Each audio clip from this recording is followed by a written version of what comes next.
I'm Oh, sorry. go ahead. Go ahead. You go ahead. Maybe we're talking about different aspects. Well, I just found it so unsettling, I think, slash hilarious that we're talking about getting engaged in days. And Gerry's like, I don't know anything about you and what you do. What do you do? Okay. We've been together 15 years, married for 10. What do I do? You do some Thank you. Okay. Gerry, vindicated, buddy. I got your back.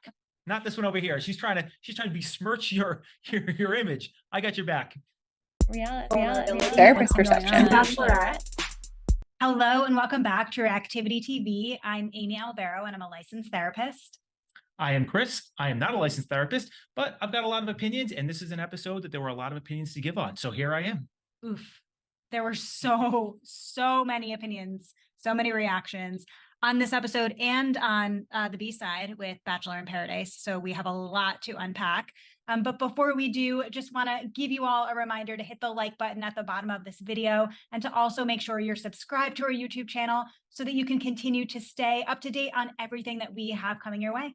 Yeah, and please also make sure to hit that bell icon so that you're alerted anytime we post new content to the channel.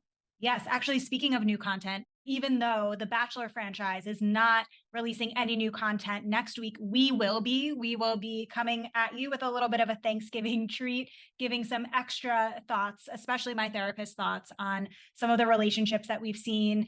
Think attachment styles, love languages, all of that good stuff. Yeah, I'm pretty excited for that. Yes. Gonna digest it over my turkey. Okay, are we ready to get started? No, I got lots of things to talk about first. Okay. So first things first, I did not realize that the fantasy suite was like an option. I thought like if you just made it this far, it was just like a default. And so when I realized in the episode, and remember, I'm new to this franchise. Every episode is a new experience for me. When there was like, oh, there's a question here, like I didn't know that. So my first question is, has anybody ever made it this far and not gotten an invite to the fantasy suite? Like, has it ever happened in the history of the franchise?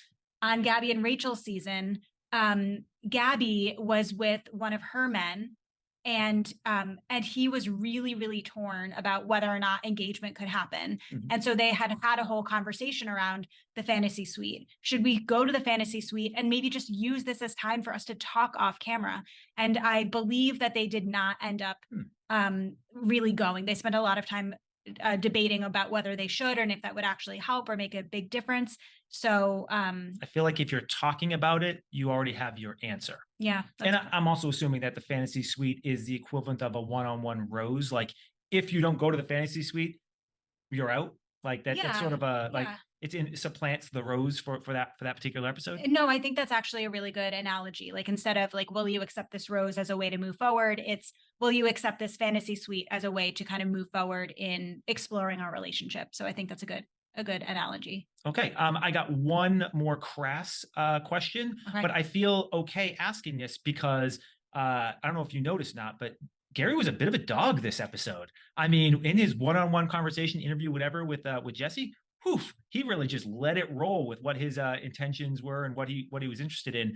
But is there a different suite for each date, or is Gerry is he getting intimate with all these women in effectively the same bed?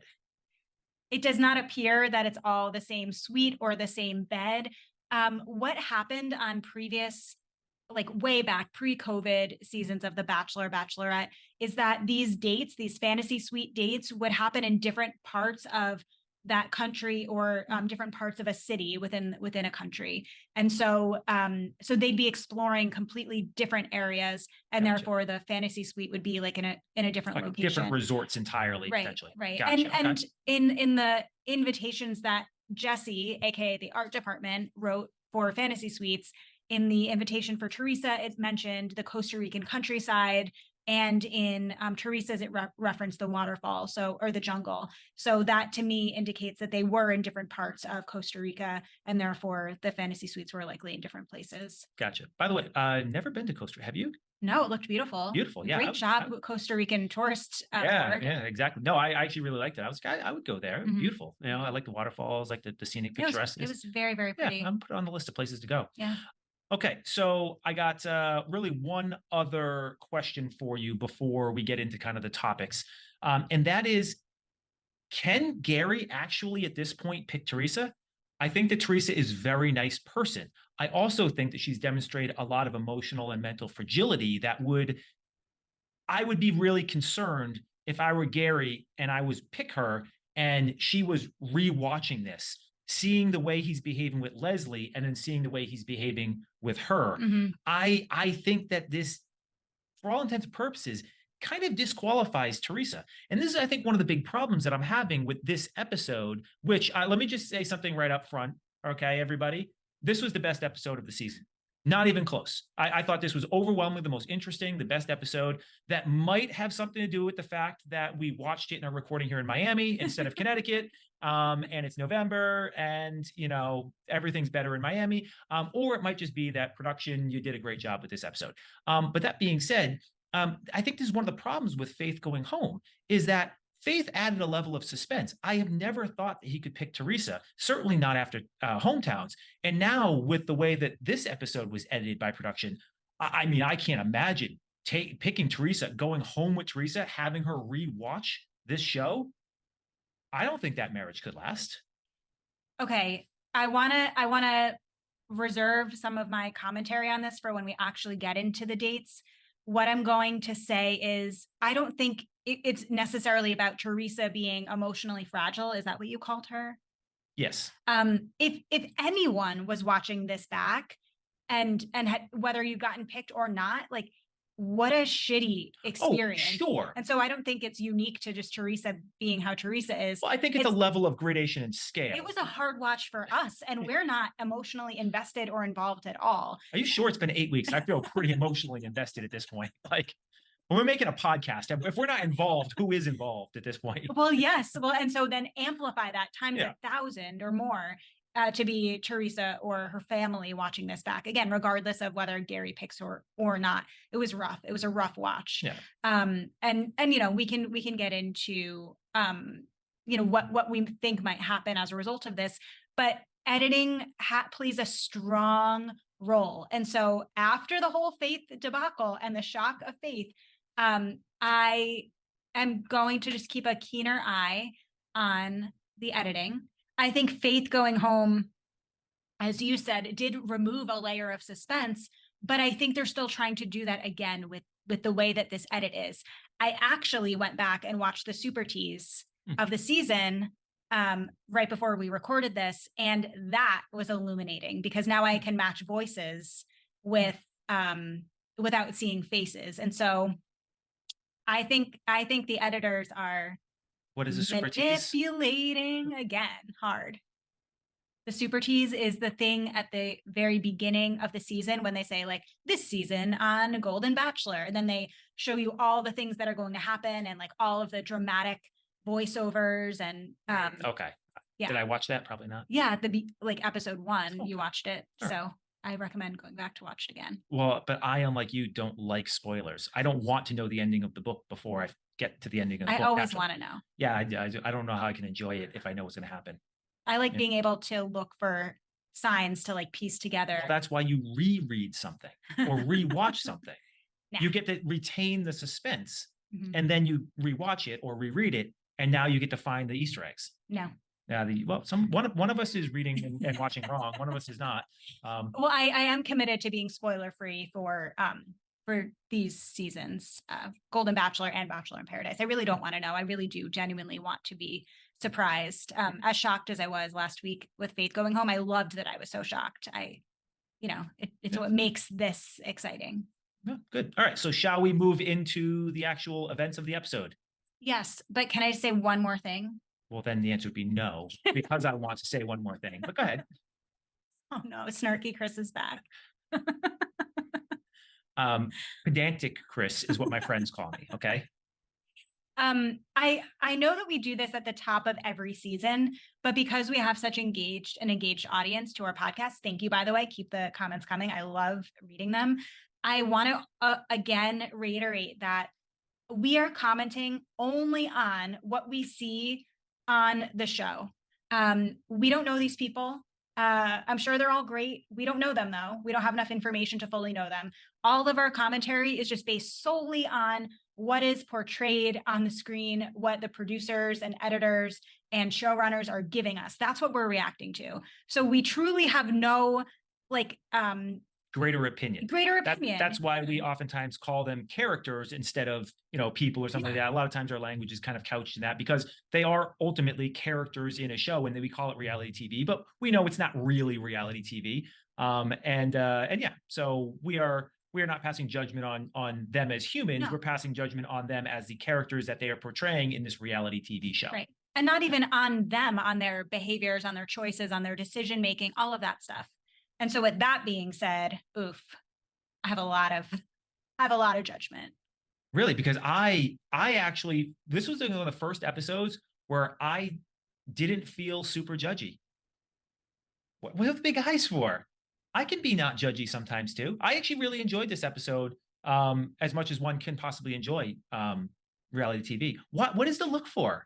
How were you not judging? I mean, I had moments of judgment, but yeah, we'll get into it. So let's Okay. roll into it. Okay. So we basically get 2 dates. That's what we get.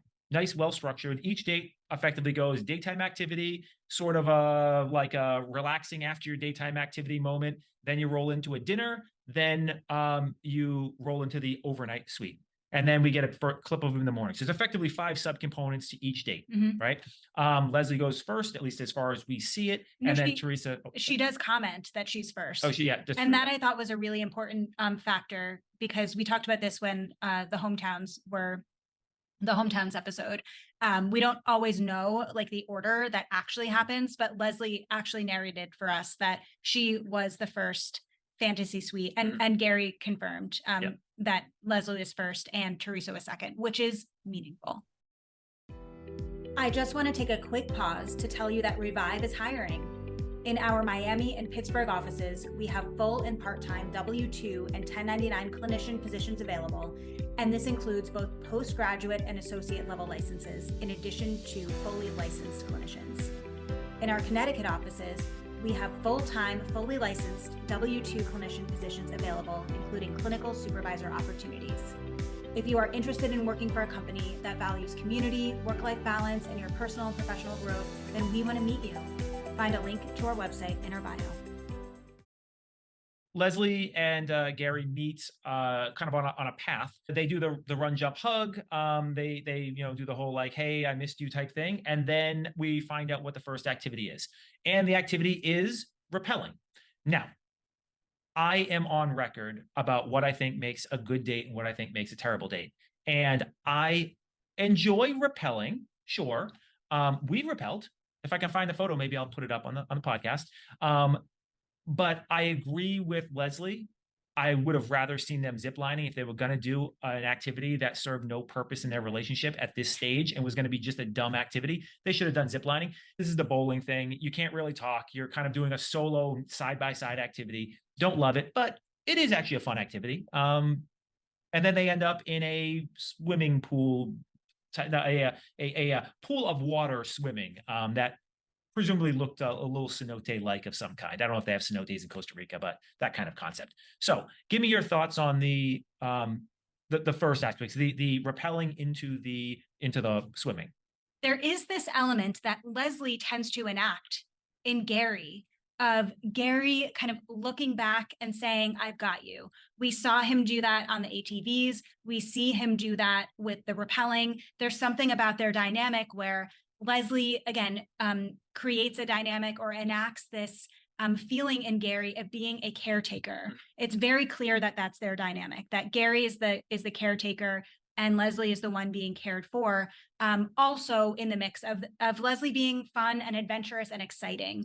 So I think that it's a really interesting dynamic that they have of Leslie kind of bringing this fun energy and also wanting to be cared for and protected. We've seen that again across these 2 dates that they've had. And I imagine that would be a big part of their relationship dynamic outside of these dates. That seems so clear that is the way that they connect. So I thought it was very representative of their connection. I agree with that. And, I think my one complaint was when they finally had some time to sit down and have a conversation, it was in the waterfall pool and I couldn't hear a thing. And so you always watch it with subtitles. We happened to watch this episode together, so I got to read the subtitles. But I didn't really feel like there was a lot of meaningful conversation happening in that pool. And to me, I was just sitting there thinking to myself, you haven't actually, if you count the minutes that they've spent together, it's actually not that many minutes. And you get stuck in this side-by-side solo activity. So you're not really adding a lot of real good communicative time together. And now you're sitting in a pool and you're kind of wasting that time. And that's kind of what I felt. I just felt like Leslie was wasting her opportunity here. Even though the activities themselves were fun. The pool looked amazing. I want to go swim around in that pool with you, but like pool of water, not an actual pool, but but yeah, to me, it just felt like A missed opportunity. it felt like wasting precious minutes to me, that you don't have many of in this show. Right. Well, and we see that kind of continue in the evening portion of the date when they are at dinner. And Gerry basically says, like, all right, like, let's get down to business. I've noticed you've not asked me many hard questions. So, like, what do you got for me? And she responds with, when was the last time you had sex? And we both had a reaction to that. And here's where we see Leslie use sex and sexuality again. That's been also kind of a theme that's been woven through the way that she's engaged on the season and with Gerry. And this is not to shame sex or sexuality. It's more of an observation that it seems that in times of or opportunities to be vulnerable, Leslie uses sex as a way to put a guard up and deflect from an opportunity to deepen the connection and actually be vulnerable. She does that very, very prominently in this episode. I don't like her leading with sex here. And it's not because I don't think that she has every right and entitlement to enjoy sex and have a strong sex life. It's that, you're trying to get to know somebody, and ultimately, and shocking people, yes, sex is important, but it's not the most important thing in a relationship. And again, we come back to precious minutes.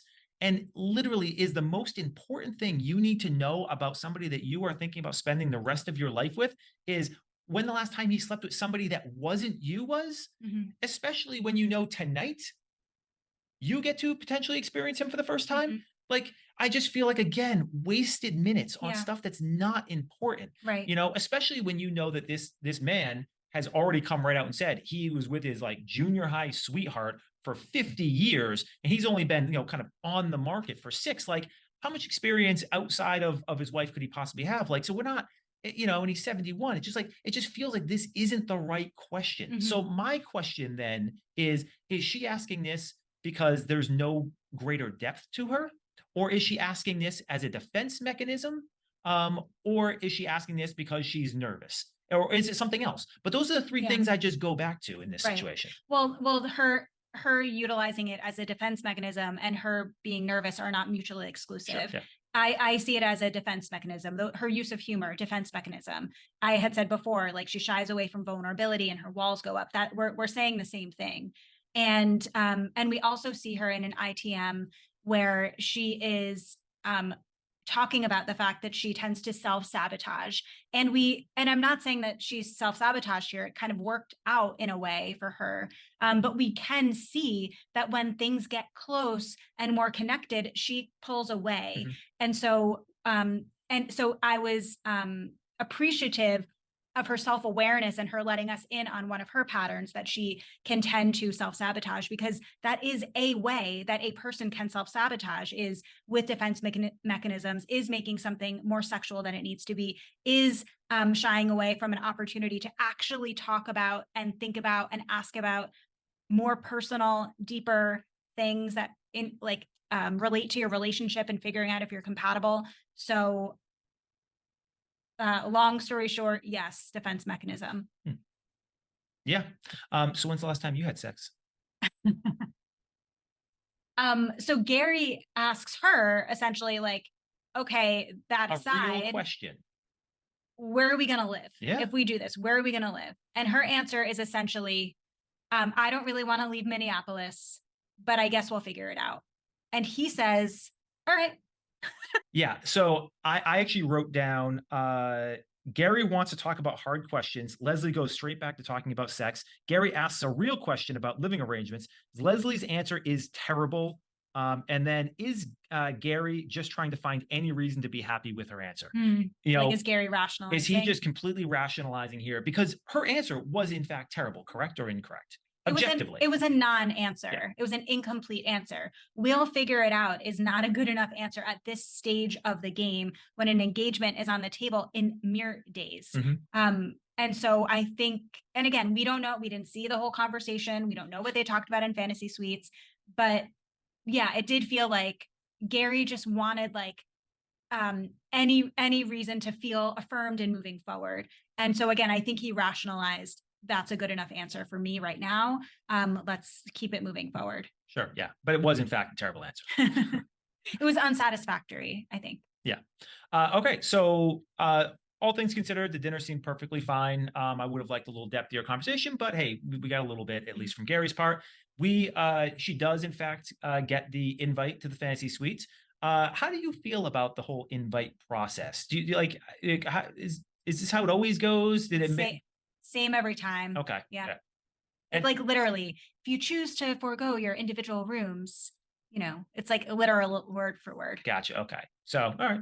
And how do you actually feel about like this delivery mechanism for such an intimate moment? Does it work for you? Does it not work for you? Like if I do this on our next vacation, is this like a I think it's weird that a third party is inviting you to spend the night together. Like if I were to pop out of like Bachelor World, like if we were on vacation and the manager of the resort was like, would you like to go to this secluded place to have sex? But yes, please. It's like I don't really need their a gentle nudge is not a bad thing occasionally. I just don't know why. And maybe this, like Jesse did a whole thing at the beginning and kind of like playing up essentially like we can't say the word sex because it's Disney. Like there is an element that I think that they are trying to remove from the franchise, which is that like it would have been like too taboo for Gerry to have said himself, would you like to go to the fantasy suite with me? To have it be a step removed, I think makes it feel a little bit. No, you're saying that because of Gerry being 71 or because it's Disney? Because it's Disney. Anyway, yeah. This is just like such a part of the franchise in the same way that, and you comment on it like every week, in the same way that the host comes over when there's one more rose left and they say, this is the final rose of the night. Yeah. And you say, yeah, we can count every time. No, that's not what I say. What I say is way to add value, Jesse. Jesse has a ton of value. Jesse is really rocking it this season. I will say, I liked the way he did this one-on-one conversation ahead of time when Gerry was being a bit of a dog. Jesse's doing a great job. Like I didn't really have an opinion of him. I prior to this, obviously, but no, I'm a Jesse fan. He adds certainly more value in this show than he does on BIP. Oh, for sure. So in the fantasy suites, there's really one noteworthy thing with Leslie's date that I want to talk about. And that was when Gerry said, and I quote, "I think that you are the one." Now, I said that I didn't have a ton of judgments this episode, but this in fact was one of them.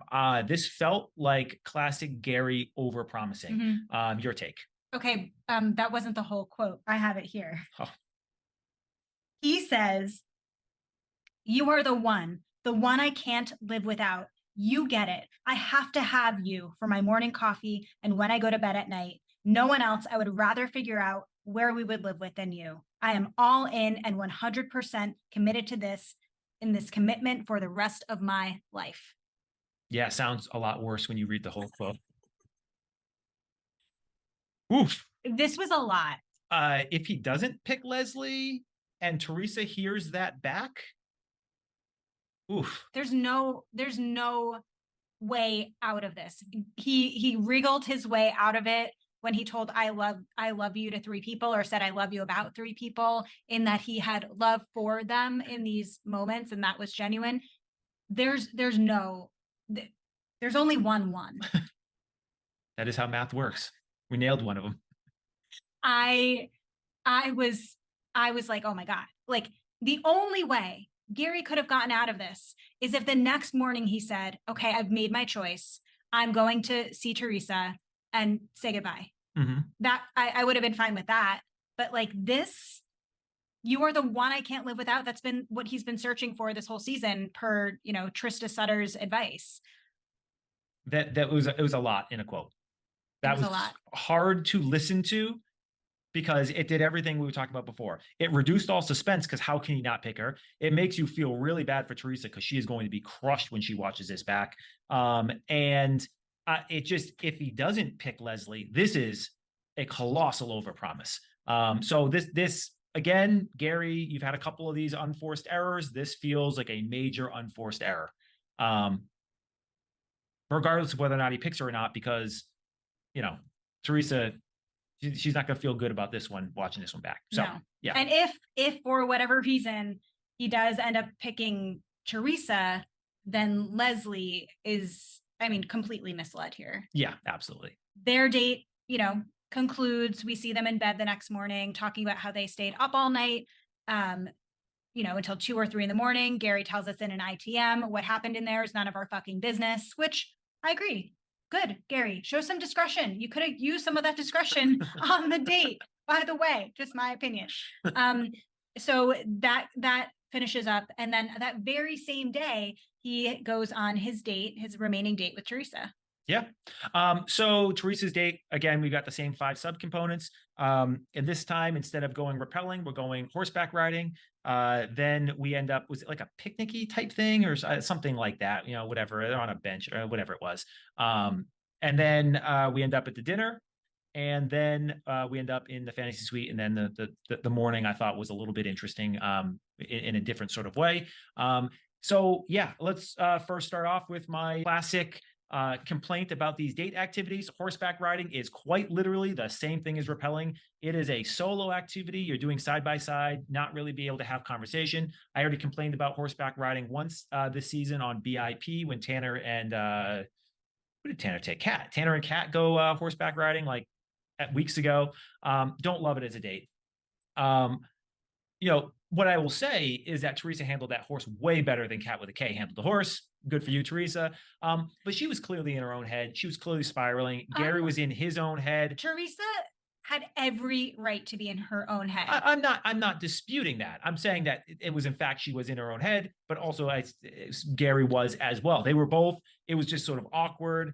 Well, Gerry was in his own head because he was preoccupied thinking about his date with Leslie and having a hard time. And I quote, I'm having a hard time concentrating on this date because I'm thinking about what Leslie's doing. Yeah. Again, if you are Teresa watching this back and he picks you in the end, that is a devastating thing. Is he still thinking about her? Yeah. When like we're having dinner together and he stopped talking for a second. Yeah. Is he thinking about her now? Yeah. Well, and so what Teresa is preoccupied with, it's such a getting a window into her brain was a really good representation of what overthinking can sound like or be like, or rather catastrophizing as well, because it starts out with like an observation, right? Like Gerry seems really quiet today, really reserved. And then her anxiety creeps in and she's trying to understand what could be happening. Well, horseback riding takes a lot of concentration, so maybe he's just concentrating. And then she throws out a couple of other reasons why to try to explain why he could be essentially ignoring her and be not responding to her when she talks to him. And then one of the questions is like, maybe he is, this is really tough. He's probably having a hard time. And the thing navigating the horse and controlling him, yes. And that I think this situation is really hard. And the one thing that I'm really worried about for Teresa is actually her empathy in this case. And I'm worried that she's almost going to over empathize with Gerry and not pay attention to her own needs and her own legitimate concerns, that she would be able to, again, rationalize by way of over empathy of like, of course, Gerry is preoccupied with Leslie. Of course, Gerry is getting wrapped up in the moment. Of course, and not necessarily thinking like, oh, this actually feels really shitty. Yes. Yeah. No, I completely agree. It was. I give Teresa credit for recognizing that was a problem. I give her credit for when they are in the sort of the pseudo whatever you want to call it, conversation they have after the horseback riding. She does try to address it, and I give her credit for trying to hit it dead on. I think that Gerry sort of muddles through that conversation and didn't. If I was Teresa, I don't feel like my concerns were alleviated at that point. And I think she's just got her blinders on, you know? Mhm.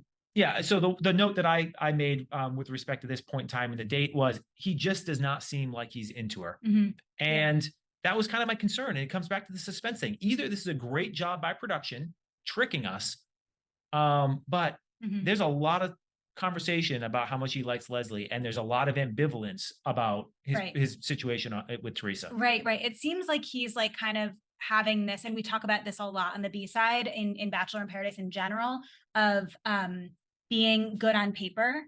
And it feels like Gerry is trying to convince himself into Teresa in that she's so warm and she's so safe and she's a great girl and she's the woman for you. But I can't stop thinking about what Leslie is doing. So it does seem like he knows that maybe Teresa is a smart choice or a safe choice, but yeah, that there isn't as much of a connection there. And he even tells us in his ITM, I'm worried that we've maxed out our relationship. Like this is the farthest it can go. And so like maybe I'll see what we can get to tonight over dinner.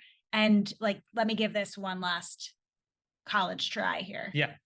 This actually harkens back to the Blake and Jess commentary you made on BIP several weeks ago, where Jess was doing exactly this. She was like trying to talk herself in, and you commented at that point like, "Oh, this is something that's very common for women," and you said maybe it happens with men. And I'm like, "No, it doesn't happen." And here it is. Gerry has proven me wrong because Gerry is apparently a better man than I am. That apparently it does happen on the male side as well. Because I agree, he is trying to cheerlead himself into this relationship, a relationship that he just does not. Right. Does not Right. from what we're seeing, just is not into anywhere near as much as he is into it with Leslie. And here's the thing, like I think Gerry is feeling like he wants to cheerlead himself into it because he thinks that's what a nice guy would do and a good guy would do.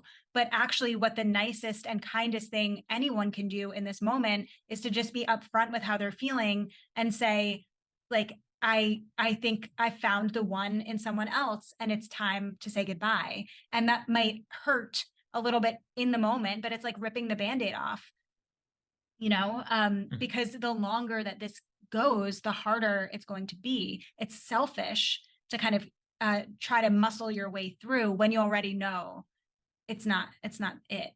You want to know an interesting statistic? Sure. So for new relationships, you typically like, teenagers or, early 20-year-olds, when you get into your first major relationship, studies show that relationships tend to end somewhere between 14 and 16 months later after they should have. So if say you dated somebody for 2.5 years, that relationship was already really dead at like month 14 or 15 or something like that.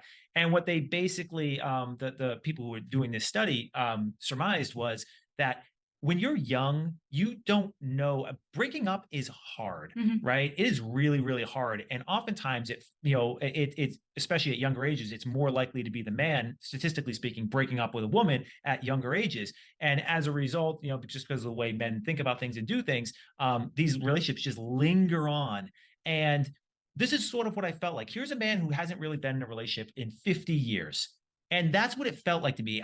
Felt like I was looking back at when I was 16, 17, 18 in these relationships where I'm like, oh, I really don't like this girl, or it's not right. I'm never going to marry this girl. I'm not going to college with this girl. Like it's just not happening, but it just lingers on because I'm too much of a coward to break up with her. Right. And we've all done it. But all of us men have been there and done this, at least. I can't speak to the women. And that's what it just feels like here. It just feels like he just doesn't really know how, and he has to because the structure of the show is forcing him into eventually breaking up with her. But he knows it's going to be it's going to be an ordeal. I do really want to get into the dinner though, because there are some aspects of this dinner that I really liked and appreciated. They had a real conversation. I'm Oh, sorry. go ahead. Go ahead. You go ahead. Maybe we're talking about different aspects. Well, I just found it so unsettling, I think, slash hilarious that we're talking about getting engaged in days. And Gary's like, I don't know anything about you and what you do. What do you do? Okay. We've been together 15 years, married for 10. What do I do? You do some Thank you. Okay. Gerry, vindicated, buddy. I got your back. Not this one over here. She's trying to besmirch your image. I got your back. I was more floored by the fact that he seemed to not really know anything about her. That Sure. was more. Well, but we've already established Gerry is much more about how they make him feel. It's true. Right? Yeah. So, he is the lead. He's the center of the world. Their world is literally revolves around him yeah, I know that's how for these 6 or 8 weeks or whatever. that's how the show is set up. Yeah. So yeah, Teresa then goes on to talk about her career. Quite impressive career, actually, especially for being kind of a late entry into that field. As somebody who has worked in that exact field, I was in equities, I was a bond guy, but it is extraordinarily difficult to get some of those jobs, and Especially as a woman, I would imagine. no, people think that, Okay, but no, let's it's edit not. that Yeah, no. At the age, right?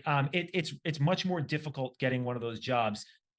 Even once you're, and at kind of an entry level sort of situation, getting one of those jobs in your 30s is near impossible. It one of it is just the time, the hours that you have to put in to be good at this. And every year that you get older, it becomes harder and harder to put those hours in between family, relationships, and just the toll that the body takes. You want a bunch of 22, 24-year-olds running around doing those hours. So I give her a ton of credit. Yeah.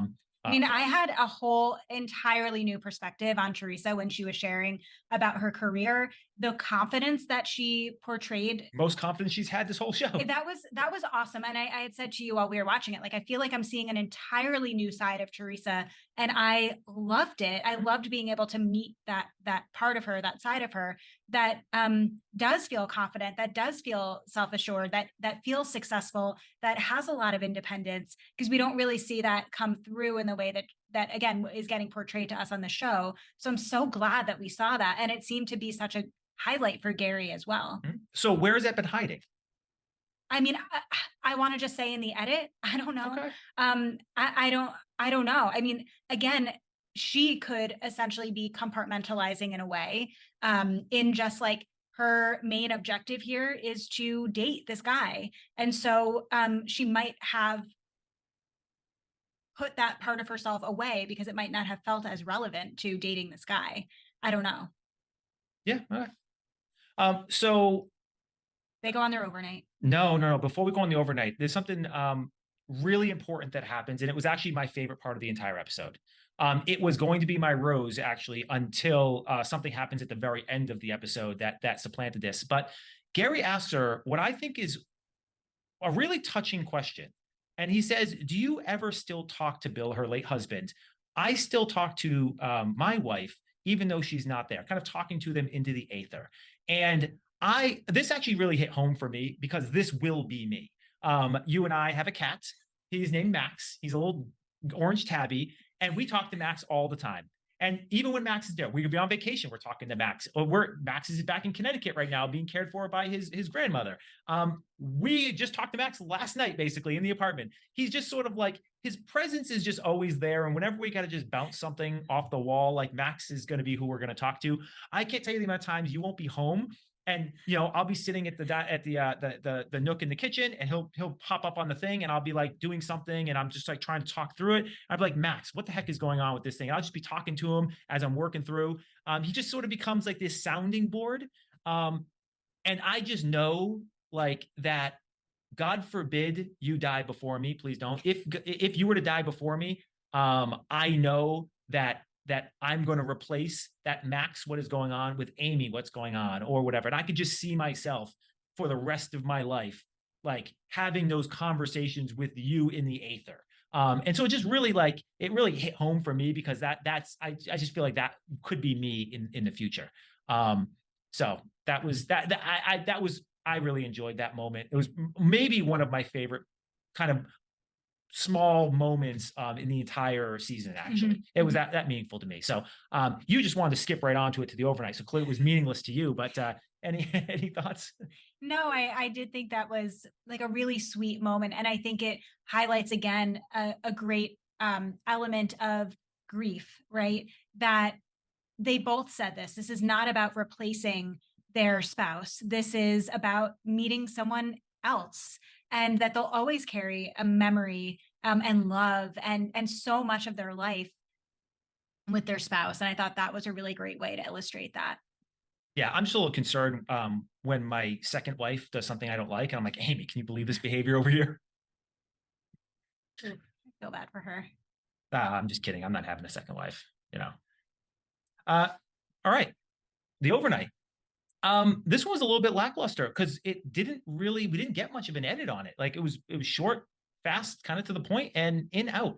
Again, we talked about it last week a little bit. When you count up the screen time minutes, screen time, felt like it was heavily weighted towards Leslie again. Teresa feels like it got. I feel like Teresa's morning after was longer. But as a whole, wasn't a lot there. It didn't feel like. Yeah, no, I agree, which also again makes me suspicious as a viewer why that is. But we do learn that Gerry tells Teresa off camera that he is in love with her. And in the morning they have this exchange, like essentially saying we don't need to worry anymore because we both know. And it's like, no, what you both know? Both know that it's over, both know that he's picking you. Like, what do you know? And so it felt like there was so much that happened off camera that feels really, really relevant. And I guess we'll learn more about that next week. Yeah. So anything else you want to talk about before we roll on to Rose and Thorn? Nope. Okay. Where do you want to start this week? Let's go with your Thorn. Okay. I've already, pretty much said this. These are the last dates, the last precious minutes that they are getting together, and the dates that production put them on are rappelling and horseback riding. I didn't like it. I just wanted more. I know that they have like an all day long date and they had plenty of other little pieces where they could talk more, but like, production, give them something that they can work with. This just didn't feel like a good quality use of the last dates. I will give a little bit of credit that the dates were equally useless. It would have been really bad if like one of them was like, oh, I'm horseback riding, and the other one's like, hey, we're gonna, I don't know, go swing on this thing over here for 4 hours together. I don't know, like it just, so at least they were fair in the allocation. Sure. But I just thought that they could be better. If these are my last moments, I'd be a little upset at production because I need time. Yeah. I got to make a decision. And what about your Rose? Okay, so this is really important. I'm happy you asked about my Rose this week. You know this better than anybody, but I am steeped in a major cultural battle right now. I, for one, really care tremendously about proper use of language and making sure that we are concise and that we are specific. And to that end, I have been waging a battle against the term swimsuit. I hate the term swimsuit. Bathing suit. Or bathing suit. Bathing suit as well. Yeah.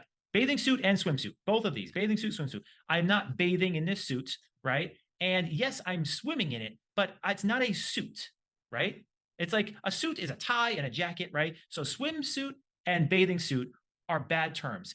I am trying, in America, please, in Canada, 29% Canadian audience, and Canada, please help me and support me in normalizing swim trunks as the term that we are going to use going forward. Now, I really appreciated that during the overnights with Leslie, you will note, if you were paying attention, that Gerry, he is an ally of mine. And Gerry, I appreciate that allyship. He calls them swim trunks, and we're in this fight together, he and I, hand in hand. And so I really appreciate that did not get edited out by the production crew, and that I've got one more disciple in the swim trunk army. I'm very happy for you. I'm happy for me too. What was yours?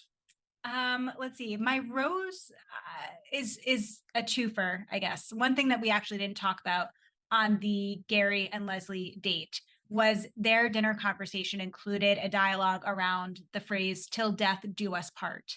And Leslie basically saying she's never really experienced that before, but that Gerry has. He literally has been married to someone until death did them part.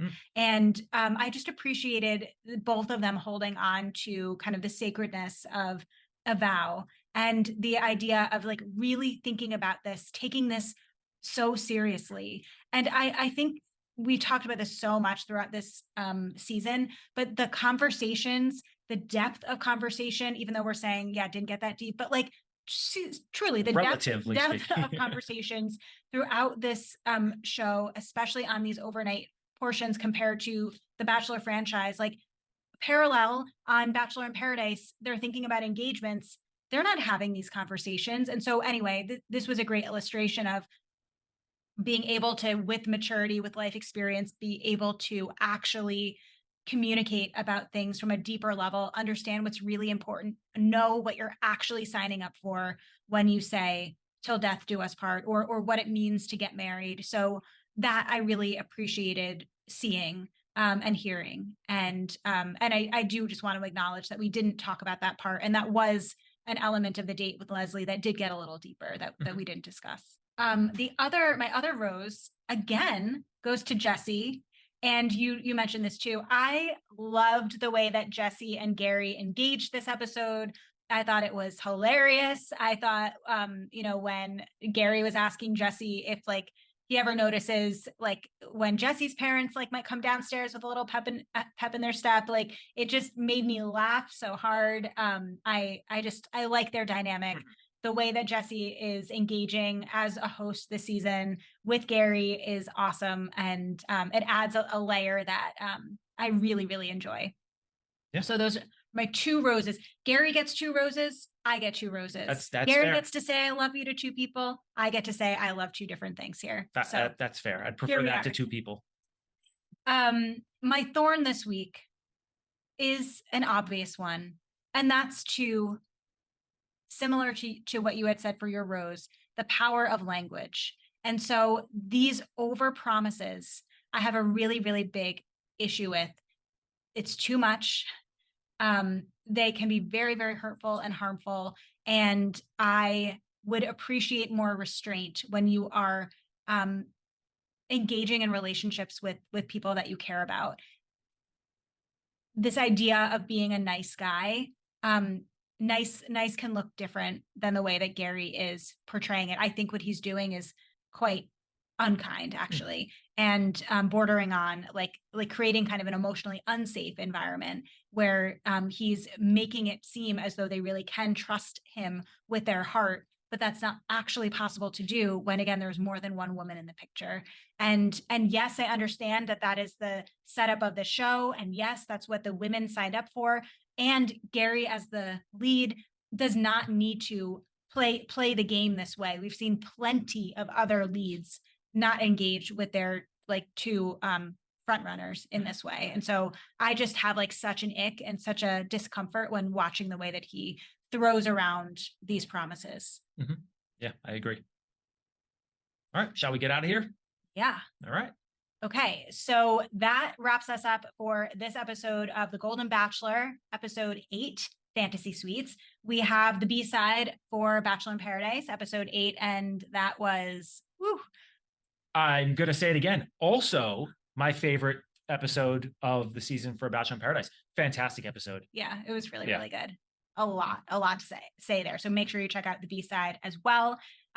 Remember, we are going to be back next week, even though The Bachelor is not. We're going to be back with more reactions and takes around their relationships, love languages, attachment styles. So don't want to miss that. So stay tuned for that. You can also check out our other podcast, Wishing You Well, which you can find on Apple Podcasts, on Spotify, also on YouTube. Full episodes are up there too. And every week, my co-host Catherine and I help you navigate your wellness journey, because living a well life is important, but really challenging to do. So make sure you check that out. You can also follow along with us on Instagram at ReviveCFW, our website, revivecfw.com. You can follow me at Amy Albero LCSW. And that's about it. We're going to come back very soon. We will see you next time. Bye. Happy Thanksgiving.